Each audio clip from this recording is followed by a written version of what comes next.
Et puis, peut-être que quelques parents sont un petit peu stressés et les Ah élèves non? Qui aussi. ça? Oh, je ne sais pas, je dis ça juste comme ça, Muriel. Mais demain, les élèves de 6e primaire démarrent donc les épreuves du CEB, ceux de la 2e secondaire, leur CE1D. Et pour les élèves eh bien, de dernière année, ils auront aussi leur épreuve de français ce jeudi. Et Alors, d'histoire vendredi. et dis- on voit que vous Je êtes connais bien par au cœur. courant, vous avez bien étudié en tout Oui. cas. On entre donc dans cette dernière ligne droite, plus qu'une fois dormir, de cette année, avant la grande réforme aussi des rythmes scolaires qui aura lieu donc dès la rentrée prochaine. Mais cette session, eh bien, elle ne se déroule pas partout de manière sereine. Et pour en parler avec nous, nous avons en ligne Étienne Michel, le directeur général du CEGEC, donc la coupole qui chapeaute l'enseignement catholique. Bonjour. Bonjour. Alors, on a entendu ces derniers temps que beaucoup d'écoles avaient quelques soucis dans l'organisation, notamment de leurs examens, et que certains examens avaient dû être annulés à cause du manque de professeurs. Est-ce que c'est le cas dans les établissements que vous chapeautez ? En tout cas, dans le fondamental, ça m'étonnerait beaucoup parce que les examens sont organisés de manière interdisciplinaire. Donc, je ne vois pas comment on aurait de vraies difficultés à organiser les examens dans le fondamental. Il se peut que dans le secondaire, en raison de la difficulté qu'on a eue d'assurer certains cours. Donc, c'est ça la vraie difficulté, c'est que certains cours n'ont pas pu être assurés en raison de la pénurie des enseignants. Pour ces cours-là, il y a de temps en temps, en effet, une difficulté à assurer une évaluation digne de ce nom. Il y a aussi un problème d'équité, évidemment. Lorsque le cours n'a pas pu être donné de manière correcte pendant une partie importante de l'année, est-on en droit de prévoir une évaluation au même titre que dans les autres situations? Ça n'est pas si simple. Alors évidemment, pour les examens dont on a parlé en introduction, par contre, les épreuves sont communes pour tout le monde. Comment ça se prépare actuellement ?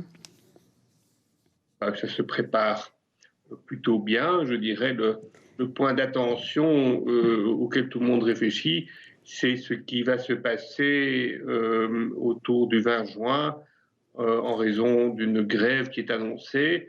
Maintenant, cette grève, il faut peut-être le préciser d'emblée, ne vise pas spécifiquement le secteur de l'enseignement. On ne s'attend pas à ce qu'il y ait tellement d'enseignants absents, mais on pense que les transports en commun risquent d'être un peu perturbés, ce qui pourrait engendrer quelques difficultés, en particulier dans le chef des élèves, pour rejoindre leur école.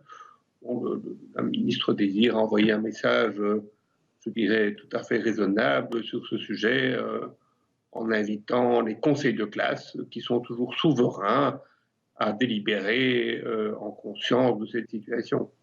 Alors, concernant les examens en tant que tels, les copies sont déjà arrivées dans les écoles, bien enfermées sous scellés, parce qu'on sait qu'il y a parfois eu des fuites d'autres années. Comment se passe la réception de ces copies ?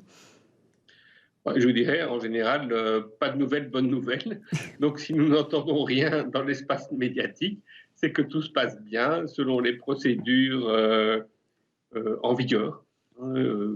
Maintenant, vous avez raison de le dire, dans les années qui ont précédé, on a eu de temps en temps une mauvaise surprise de questions qui avaient fuité. Moi, il est évident que lorsqu'on organise une seule épreuve pour un très grand nombre d'élèves, le risque de fuite avec des conséquences sérieuses est beaucoup plus élevé que si on organise une multiplicité d'épreuves.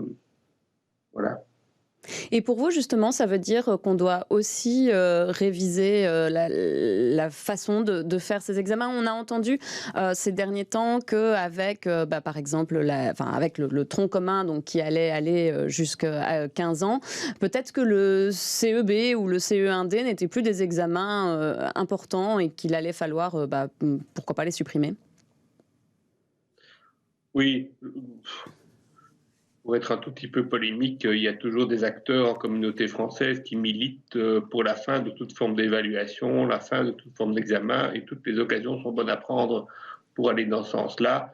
Donc, ça n'est pas notre point de vue. Ceci dit, vous avez quand même raison de dire que le CE1D, qui est une épreuve qui s'organise à la fin du premier degré du secondaire, devra faire l'objet d'une réflexion et il est probable que l'on va plutôt accorder à l'avenir une importance ce qu'on appellera le certificat de fin de tronc commun, donc à la fin de la troisième.